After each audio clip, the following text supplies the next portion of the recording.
कहते हैं जिसे अल्लाह रखे उसे कौन चखे। पाकिस्तान के अंदर एक नया भुट्टो पैदा करने की कोशिश नाकाम हो गई। अब ये लोग इमरान खान का मुकाबला बैलेट से नहीं बुल्ट से करना चाहते हैं। शेख रशीद ने आर्मी चीफ को राना सनाउल्लाह के बारे में अहम सबूत व्हाट्सएप पे भेज दिए और अब उनके जवाब का इंतज़ार है। आर्मी चीफ की इमरान खान पर हमले के बाद अहम मीटिंग उसमें मशावरत की गई और अब आर्मी ने यह फैसला किया है कि हम बाज़ाब्ता तौर पे सियासत के अंदर मदाखलत करेंगे और ऐसे हालात में खामोश रहना जुर्म या गुनाह होगा।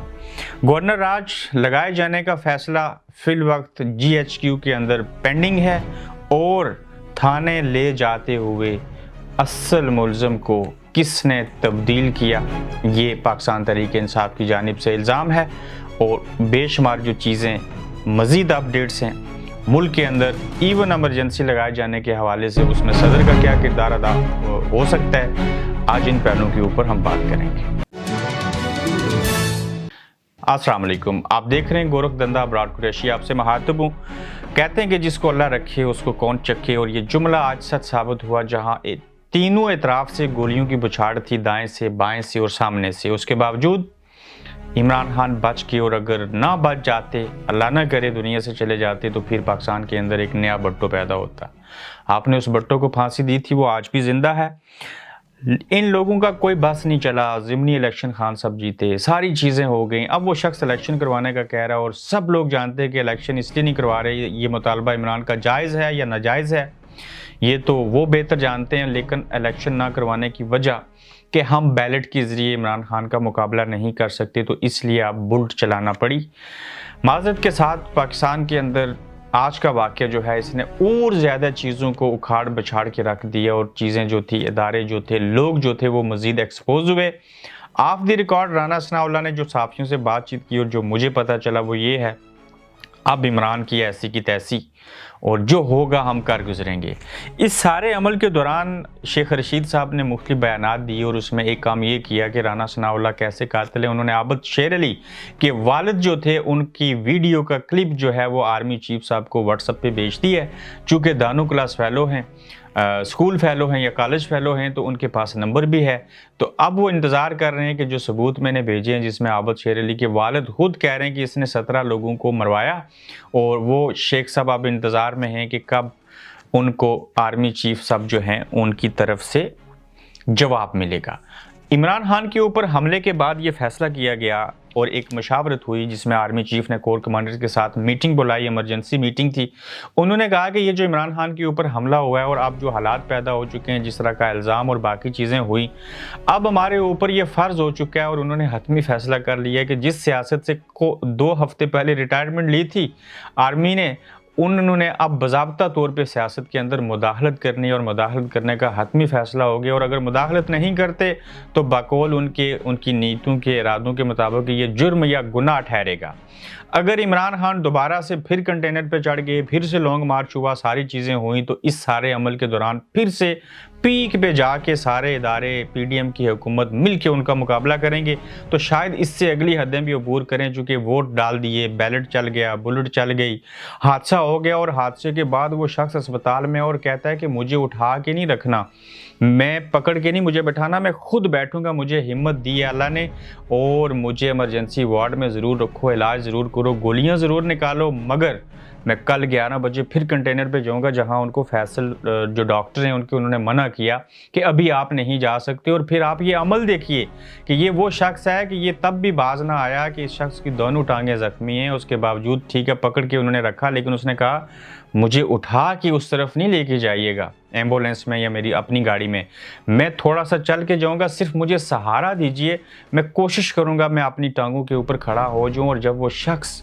कंटेनर से बाहर निकलने लगा और अपनी गाड़ी में बैठने से पहले, तो वो शख्स जो है वो हाथ बुलंद करता है और स्माइल देता है अपने लोगों को, ऐसे हाथ हिला के मुट्ठी बनाता है और ये तासर देने की कोशिश करता है कि अभी मैं ठीक हूँ, जबकि उसकी दानों टांगें ज़ख्मी हैं। और इससे बड़ा और दलेरी का सबूत क्या हो सकता है। यहाँ पे तो जो जनरेटर है वो फट जाए तो लोग 3 दिन से सदमे से बाहर नहीं निकलते, और ये शख्स 2 टांगों पे गोलियां खा के भी, सारी चीज़ें देख के भी फिर भी जाते हुए हाथ हिला रहा है और पूछ रहा है जाते हुए गाड़ी में, बताओ कौन कौन ज़ख्मी हुआ, कितने लोग ज़ख्मी हुए, जो ज़ख्मी हैं वो ज़िंदा हैं या मर गए हैं। तो ये आलम है। और अगर खान साहब फिर उसी ट्यून में वापस आए तो उसमें उन्होंने प्लान क्या कर रखा है। एक तो उन्होंने कह दिया सियासत में मुदाखलत करेंगे, गवर्नर राज के ऊपर बाद में आते हैं, लेकिन गवर्नर राज पे ही बात कर लेते हैं। केपी के और पंजाब के अंदर गवर्नर राज लगाएंगे, क्योंकि सिंध पाकिस्तान का हिस्सा नहीं और बलूचिस्तान, वहाँ गवर्नर राज नहीं लगेगा। चूंकि यहाँ इमरान की हुकूमतें, तो इसलिए गवर्नर राज लगाएंगे।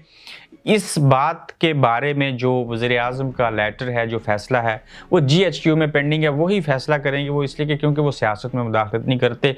तो अगर हालात संभाल लिए गए तो ठीक, नहीं तो सबसे पहले यहाँ पे गवर्नर राज लग सकता है, और उसके बाद गवर्नर राज से बड़ी सिचुएशन ये हो सकती है कि GHQ वाले कह सकते हैं सदर साहब तैयार हो जाइए, इमरजेंसी लगाएंगे, और सदर को कहेंगे आप सारा कुछ संभालो। अब वैसे भी सदर साहब इमरान के नहीं हैं, उन्हीं को प्यारे हो चुके हुए हैं, शायद किसी के दांत गलत निकालते रहे या कोई केस बने होंगे जिसकी जद में वो आन पहुंचे हैं, और इस तरह से मुल्क के अंदर इमरजेंसी लगा के उसको मिनी मार्शल लॉ कहते हैं, मार्शल लॉ लगाया जा सकता है। और सबसे बड़ी चीज़ कि उसमें तो हुकूमत भी जाएगी और बाकी चीज़ें भी होंगी, और उसी निज़ाम को आगे लेके बढ़ेंगे। और सबसे बड़ा ब्लंडर और गोरख धंधा ये हो सकता है कि मुल्क के अंदर मार्शल लॉ लगा दिया जाए, और मार्शल लॉ उस सूरत में लगेगा कि अगर इमरान खान फिर से बाज ना आए, उन्होंने सारी चीज़ें की, ये एक इलेक्शन की तारीख नहीं देना चाहते, आप मेरी ये बात भागोर सुनिएगा, लेकिन मार्शल लॉ लगाने, इमरजेंसी लगाने, गवर्नर राज लगाने और गोली मारने तक जा सकते हैं। इस सारे मामले का जवाब एक जुमले में दूंगा, ये जो इमरान इनको पलट के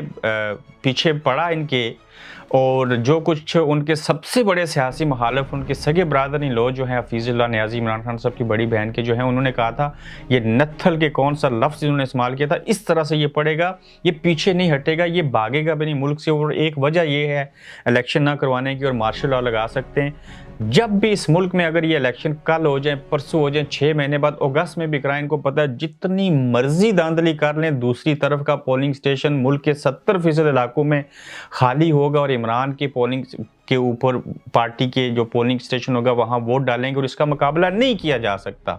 जब इसका मुकाबला नहीं हो रहा तो मुझे बताएं, नवाज शरीफ साहब 2-2.5 अक्सरियत से आए थे, और ये बात उनको नागवार गुजरी थी, वो पीक टाइम के ऊपर थे, और उनकी पॉपुलैरिटी को ख़त्म करने, हुकूमत को ख़त्म करने के लिए केस बनाए गए। मेरी किसी से कोई सिंपति नहीं है, जहाँ गलत है वो गलत है, जो सही है वो सही है, उनको भी इन्होंने ख़त्म कर दिया, और फिर इमरान को खुद मैनेज करके साथ में लाए। जब इमरान ने वो सारी चीज़ें ना मानी तो इनको लूली लंगड़ी हुकूमत दी थी, ऐसी हुकूमत के जो 10 सीटों के वोटों के ऊपर सिर्फ खड़ी है, जब चाहेंगे कुर्सी की टांगों को उखाड़ के बाहर करेंगे और ये इमरान खान गिर जाएगा।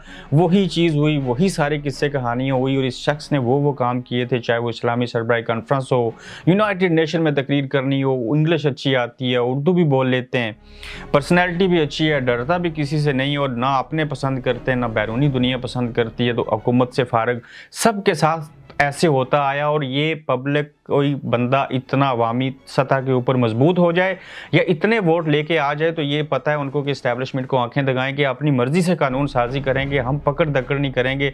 आप इमेजिन कीजिए कि सेनेट जैसे इलेक्शन में जिनकी अक्सरियत थी, उनका बंदा सेनेट का चेयरमैन नहीं बना था। बलूचिस्तान में तो है ही हुकूमत उन्हीं की है, तो पाकिस्तान के अंदर किसी सूरत इमरान को वो इलेक्शन जल्दी नहीं होने देंगे, ये बात नहीं मानेंगे, वो मार्शल लॉ लगा लेंगे, लेकिन इमरान खान को इलेक्शन की तरफ नहीं लेके जाने देंगे। उसकी वजह ना सिर्फ PDM को पता है, बल्कि इस्टेब्लिशमेंट को भी पता है कि ये जब इलेक्शन लड़ेगा इसको अवाम वोट देंगे, जाएँ तो जाएँ किधर। और आखिरी ऑप्शन है कि हम मुल्क में मार्शल लॉ लगाएं। याद रखिएगा, इन हालात में मुल्क के अंदर आप मार्शल लॉ भी लगाएंगे तो आवाम फिर भी बाहर निकलेगी और फिर भी एहतजाज करेगी, और आप लोग खज्जल और ख़राब होते रहेंगे। अब देखना ये होगा कि किस तरह से गवर्नर राज लगाया जाता है, मिनी मार्शल लॉ लगता है इमरजेंसी की सूरत में, या क्या चीज़ें होती हैं, या एक बात मान लेते हैं कि हाँ आपस में स्टेक होल्डर्स बैठते हैं, दरमियाना रास्ता निकालते हैं और मुल्क के अंदर इलेक्शंस करवा देते हैं।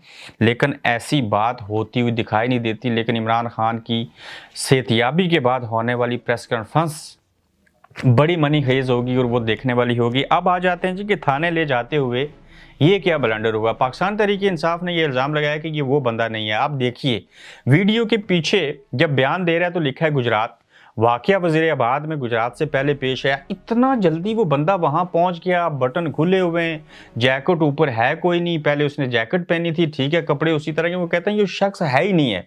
इस तरह के लोग तो आईजी ऑफिस में होते हैं, कहीं और होते हैं। अगर वो किसी बड़ी तंजीम का बंदा था या किसी ने उसको भेजा था, वो तो वहाँ से निकाल के ले जाते हैं, फलां चीज़ें हो जाती हैं। तो अब इन चीज़ों को भी मशकूक बना दिया गया। और यूं ही ये बड़ी बात नहीं है कि आपने वीडियो बयान क्यों लिया, फौरी से आपने लीक कर दिया, कैसे किसको भेजा गया, फिर मरियम औरंगज़ेब की प्रेस कॉन्फ्रेंस, फिर राना सनाउल्लाह की प्रेस कॉन्फ्रेंस और भाषण दे रहे हैं वहाँ मस्जिद नबवी के किस्से का। सवाल ये है कि उस प्रेस कॉन्फ्रेंस के बाद आपने मीडिया के ऊपर जो वीडियो चलाई उस लड़के की, आपने मैसेज क्या दिया उसमें, पैगाम मजहबी मुनाफरत फैलाने की बात की कि इसने इमरान को दो चीज़ों से मारना चाहा कि अजान होती है तो गाने बजाता है और दूसरा लोगों को गुमराह करता है। ये अल्फाज किसके हैं?